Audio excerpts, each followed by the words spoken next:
Hello students, मैं रजत राजपूत स्वागत करता हूं आपके अपने चैनल RR कोचिंग क्लासेस में। स्टूडेंट्स, मैं आपके लिए एक बहुत ही महत्वपूर्ण एंड इम्पॉर्टेंट क्वेश्चन लेकर आया हुआ हूं।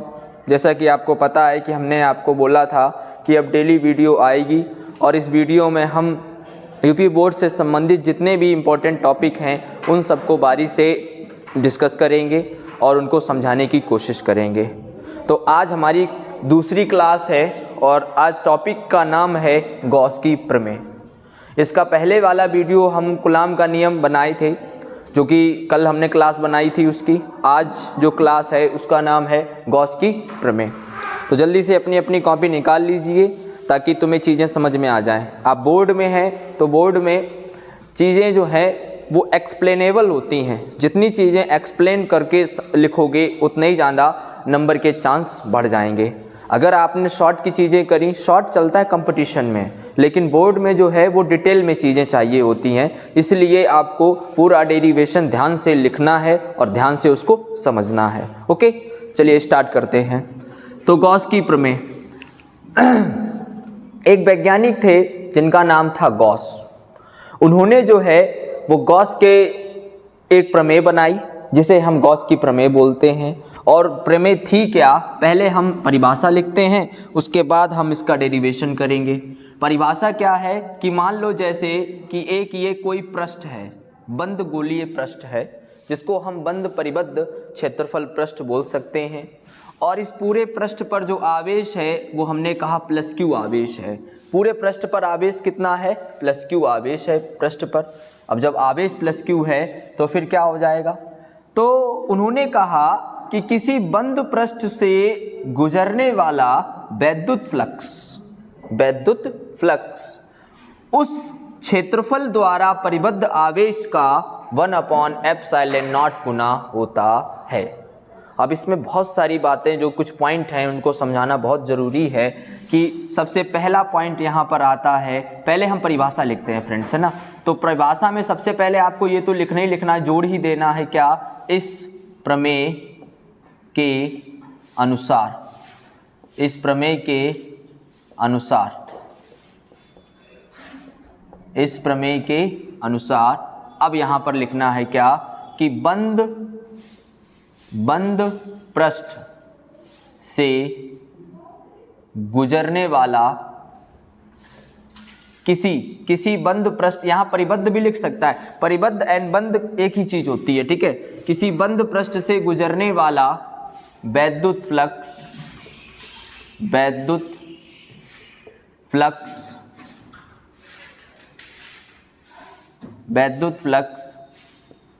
कॉमा लगाओ, उसके द्वारा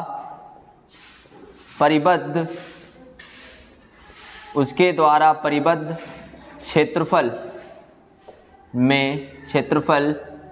के आवेश का ε0 गुना होता है, ε0 गुना होता है, ठीक है। ओके, यानी जो Q है, जो परिबद्ध आवेश है Q, वो कितना है, सॉरी यहाँ पर होगा निकलने वाला वैद्युत फ्लक्स।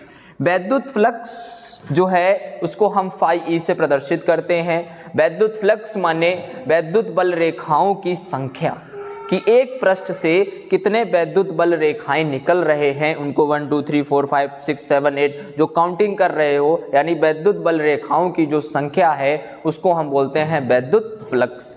और इसे हम प्रदर्शित करते हैं φe से। E क्यों है? क्योंकि E तुम्हारा वैद्युत क्षेत्र है, इस वजह से वैद्युत क्षेत्र को इंग्लिश में बोलते हैं इलेक्ट्रिक फील्ड, इस वजह से यहाँ पर लगाया है φ और सफिक्स में लगा दिया φe। तो वो φe जो है वो कितना आवेश है उस पृष्ठ पे, जो हमने भी बंद पृष्ठ लिया है, उस बंद पृष्ठ का आवेश है Q, और इसका कितना हो जाएगा 1/ε0 गुना हो जाएगा। यानी φe बराबर हो जाएगा हमारे पास Q/ε0। बोलिए, इतनी बातें समझ में आई? φe = Q/ε0। ओके, तो ये है तुम्हारी गॉस की प्रमेय। इम्पॉर्टेंट क्वेश्चन है क्योंकि ये लगातार बोर्ड में पूछा जाता है। अगर हम बात करें 2019 की एंड 2021 की, फिर 2022 की, फिर 2020 भी शामिल करिए, 2021 में बोर्ड नहीं हुआ था, तो 2022, 2023 और लगातार इससे पहले 2018, जितने भी ये सालें हैं यूपी बोर्ड की, इन सभी सालों में, इन सभी वर्षों में जो है गॉस की प्रमेय पूछी गई है। लास्ट ईयर 2023 का जब बोर्ड हुआ था, फिजिक्स के पेपर में भी ये चीज़ पूछी गई थी, इसलिए ये बहुत ही इम्पोर्टेंट टॉपिक है। इतना आपको आश्वासन है कि ये 5 नंबर का जो टॉपिक है वो बहुत ही ज़्यादा इम्पोर्टेंट है। ठीक है, तो इसको ये है डेफिनेशन। डेफिनेशन क्या, दोबारा फिर से समझ लीजिए। स्लो इस वजह से बोल रहे हैं ताकि सभी बच्चों को समझ में आए, जो भी कमज़ोर बच्चा है उसको लिए भी ये वीडियो बहुत ही यूज़फुल है। ठीक है, इसलिए बहुत आराम से हम लेकर चल रहे हैं, टर्म बाय टर्म चीज़ों को समझाएंगे। बस आपको क्या करना है, क्लास को देखना है और बढ़िया से उसको नोट कर लेना है। ओके, तो ये परिभाषा हो गई। ओके, अब जब परिभाषा हो गई, अब इसका हम डेरिवेशन भी करते हैं। डेरिवेशन का मतलब, तो हम जो है अब गॉस की प्रमेय का निगमन करते हैं। और गॉस की प्रमेय के निगमन का मतलब है कि सबसे पहले हमने कहा आपसे कि कोई एक बंद पृष्ठ ले लिया हमने, किसी भी आकार का ले लो, कोई दिक्कत नहीं है, लेकिन वो बंद होना चाहिए, चाहे गोल हो चाहे किसी भी वक्र का हो। तो हमने ये वाला पृष्ठ ले लिया और इस पृष्ठ का जो आवेश है, मतलब इस पृष्ठ का जो क्षेत्रफल है वो कितना है, a है। तो हमने ये कहा कि एक इसमें एक बिंदु है O, जिस पर क्या रखा हुआ है, +q आवेश रखा हुआ है। और इस +q आवेश से एक हमने अल्पांश लेके रखा हुआ है, यहाँ पर एक अल्पांश। अल्पांश मतलब एक अल्प हिस्सा, किसी भी क्षेत्र का थोड़ा सा हिस्सा, जिसको हम अल्पांश बोल रहे हैं। और उस अल्पांश में एक बिंदु ही है जिसकी यहाँ से जो डिस्टेंस है वो कितनी है, स्मॉल r है। तो हमने कहा यहाँ से हमने एक इसको बंद कर दिया और फिर यहाँ से बंद कर दिया। ठीक है, तो ये हमको कुछ इस प्रकार का मिल जाएगा एरिया। ओके, चलिए थोड़ा इसको और ऐसे कर लेते हैं यहाँ पे। ठीक, तो ये तो हो गया क्या, ये जो आपको दिख रहा है ये P बिंदु है और ये जो एरिया दिख रहा है ये है P बिंदु के चारों ओर घिरा गया अल्पांश। इस अल्पांश का क्षेत्रफल सदिश है dA वेक्टर, जिसकी दिशा जो है वो होगी ये, और चूंकि प्लस आवेश है और प्लस आवेश से P बिंदु पर अगर मुझे विद्युत क्षेत्र चाहिए है, विद्युत क्षेत्र की तीव्रता चाहिए है, तो वो क्या होती है, दूर की ओर होती है यहाँ पे। तो ये तो है हमारा क्या, E, और ये है हमारा dA वेक्टर। इनके बीच में जो कोण बना है वो कोण है हमारे पास थीटा। तो ये ऐसे करके चित्र बना लेंगे सब लोग। चित्र जरूरी होता है तभी डेरिवेशन हो पाएगा, विदाउट चित्र डेरिवेशन मुश्किल है। ठीक है, ओके, तो यहाँ तक आप चीज़ें समझ गए होंगे। तो सबसे पहले हम यहाँ पर भाषा लिखेंगे। भाषा जो है इसी से संबंधित होगी। क्या भाषा होगी, भाषा ये होगी कि सबसे पहले क्या किया है, माना हमने कि एक परिबद्ध क्षेत्रफल, परिबद्ध क्षेत्र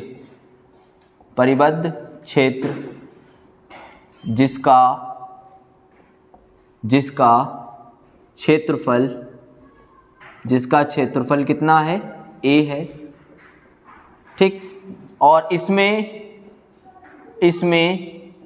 एक O बिंदु पर एक आवेश रखा हुआ है, एक O बिंदु पर आवेश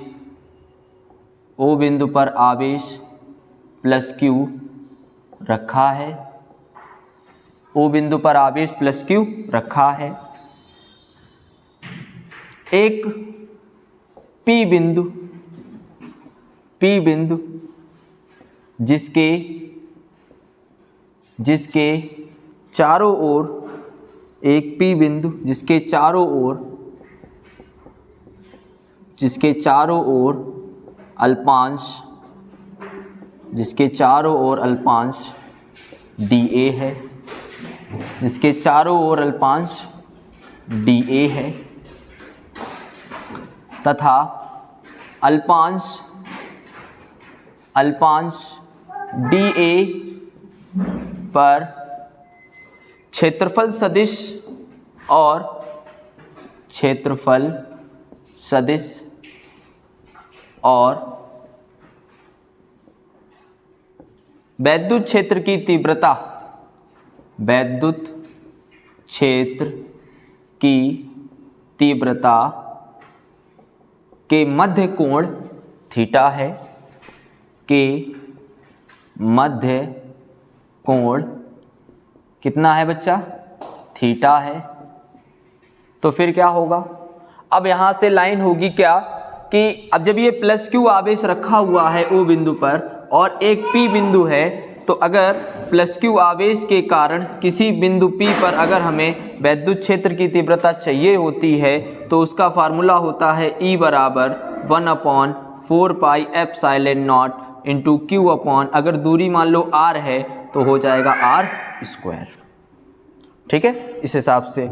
और दूरी कहाँ होगी, दूर की तरफ, दिशा कैसी होगी, दूर की तरफ, इस आवेश से दूर की तरफ। तो हम यहाँ पर लिखेंगे, क्या लाइन लिखेंगे कि Q आवेश के कारण, Q आवेश के कारण P बिंदु पर, Q आवेश के कारण P बिंदु पर वैद्युत क्षेत्र की तीव्रता, वैद्युत क्षेत्र की तीव्रता कितनी हो जाएगी, E बराबर हो जाएगा 1/4 pi epsilon not Q upon r²। ठीक है, E ये वेक्टर है, क्षेत्रफल जो तुम्हारा वैद्युत क्षेत्र है वो एक सदिश राशि है, और जब वो एक सदिश राशि है तो उसको प्रदर्शित करने के लिए दिशा की महत्वता होती है। यहाँ पर प्लस के कारण, प्लस आवेश के कारण जो दिशा है वो कहाँ है, दूर की ओर है, और अगर यही ऋणावेश होता तो उसके पास की ओर दिशा हो जाएगी। ठीक है, इसको हम डालेंगे समीकरण नंबर 1। अब क्या है कि अल्पांश dA से निकलने वाला, अल्पांश dA से निकलने वाला वैद्युत फ्लक्स dA बराबर d फाई E बराबर E vector dot dA vector. और हम जानते हैं कि A वेक्टर और डॉट B वेक्टर बराबर कितना होता है, ये होता है AB cos थीटा। कितना होता है, AB cos थीटा। तो क्या हो जाएगा हमारे पास, d फाई E बराबर हो जाएगा EDA cos थीटा। अब ये जो है निकाल के मान हम कहाँ रख देंगे जाके, समीकरण यहाँ पे देखो जरा, E ये आया है और E ये भी रखा हुआ है, तो समीकरण 1 से E का मान निकाल के कहाँ रखेंगे आके, यहाँ पे, यानी समीकरण 1 से E का मान रखने पर, समीकरण 1 से E का मान रखने पर तो क्या हो जाएगा, d फाई E बराबर हो जाएगा 1/4 pi epsilon not into Q upon r² into dA cos theta. ठीक है, अब हम क्या करेंगे, देखो जरा ध्यान से, d फाई E बराबर हो जाएगा 1/4 pi epsilon not into Q, और dA cos थीटा बटे r² को थोड़ा अलग कर लेंगे। ठीक है, अब अलग क्यों कर लेंगे समझेंगे जरा। ये dA cos थीटा मतलब क्षेत्रफल है और नीचे जो है वर्ग है किसका, उनके बीच की जो दूरी है उसका। तो हम क्या यहाँ पर लिखेंगे, चूंकि dA cos theta upon r² को हम लिखेंगे d ओमेगा, और d ओमेगा क्या है, अल्पांश का घन कोण, अल्पांश का घन कोण, अल्पांश का घन कोण। ओके बच्चा, तो हम इसको क्या लिख सकते हैं, d फाई E बराबर 1/4πε0 Q टाइम्स d ओमेगा। इतना हो गया। अब जो ये d फाई आया है ये उस अल्पांश का आया है जो तुमको दिख रहा है, ये राउंडेबल वाला, ये जो तुमको दिख रहा है एरिया, इस dA का, इस dA से निकलने वाला विद्युत फ्लक्स आया है। लेकिन हमें चर्चा तो पूरे पृष्ठ से करनी है, और जब हमको एक सूक्ष्मतम वैल्यू दी गई हो और उस पूरे एरिया का बात निकालना हो तब हम करते हैं इंटीग्रेशन, मतलब समाकलन। तो हम क्या करेंगे, संपूर्ण पृष्ठ से, अब इसको जो है हम कहाँ लिखेंगे, इधर लिखेंगे हम लोग। ओके, चलिए इधर लिख रहे हैं, इधर, ठीक है, आ जाओ। यहाँ लिखेंगे संपूर्ण पृष्ठ से निकलने वाला विद्युत फ्लक्स, संपूर्ण पृष्ठ से निकलने वाला विद्युत फ्लक्स, ठीक है, कितना हो जाएगा, integration of D phi E बराबर हो जाएगा इंटीग्रेशन कितना, 1/4πε0, और इसको क्यू कर दो यहीं पे, और फिर डी ओमेगा।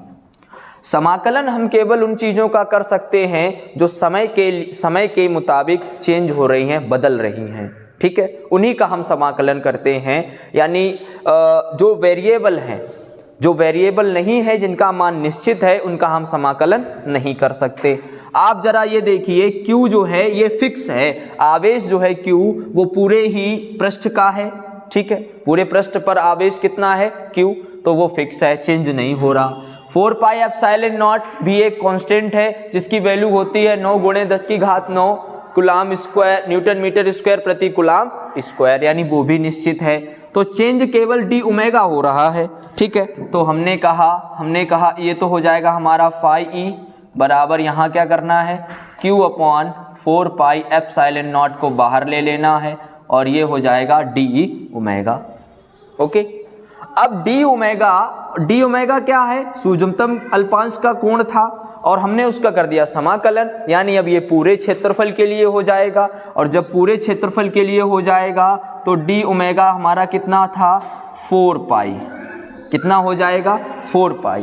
एक्चुअल में ये क्या हो जाएगा, 4πr², वैसे होता तो ये है कि a और अपॉन r²। अब a क्या है, a पृष्ठीय क्षेत्रफल है, और जब पृष्ठीय क्षेत्रफल है तो उसको हम लिखेंगे 4πr² अपॉन r²। r² से r² चला जाएगा, क्या बचेगा हमारे पास, 4π बचेगा। तो डी ओमेगा की जगह पे हम क्या लिखेंगे, 4π, यानी फाई ई बराबर हो जाएगा हमारे पास Q/4πε0 इंटू, इसकी जगह पे लिखते हैं कितना, 4π। अब इस पूरी 4π से ये 4π चला जाएगा, हमारे पास जो बचेगा वो बचेगा फाई ई बराबर Q/ε0। और क्या, यही जो है गॉस की प्रमेय है, यही गॉस की प्रमेय है, ठीक है। और इतना लिखने के बाद में हमें ये भी लिखना है कि जो आंकड़े हैं वो हैं क्या, तो फाई ई बराबर है विद्युत फ्लक्स, फाई ई बच्चा क्या है, विद्युत फ्लक्स। ओके, अच्छी बात है। क्यू जो है वो आवेश है, क्यू क्या है, आवेश है। और साथ ही साथ में चर्चा करें ε0, ये है निर्वात की वैद्युतशीलता, निर्वात की वैद्युतशीलता, जिसका मान होता है 8.85 × 10⁻⁻12 कूलाम स्क्वायर प्रति न्यूटन मीटर स्क्वायर।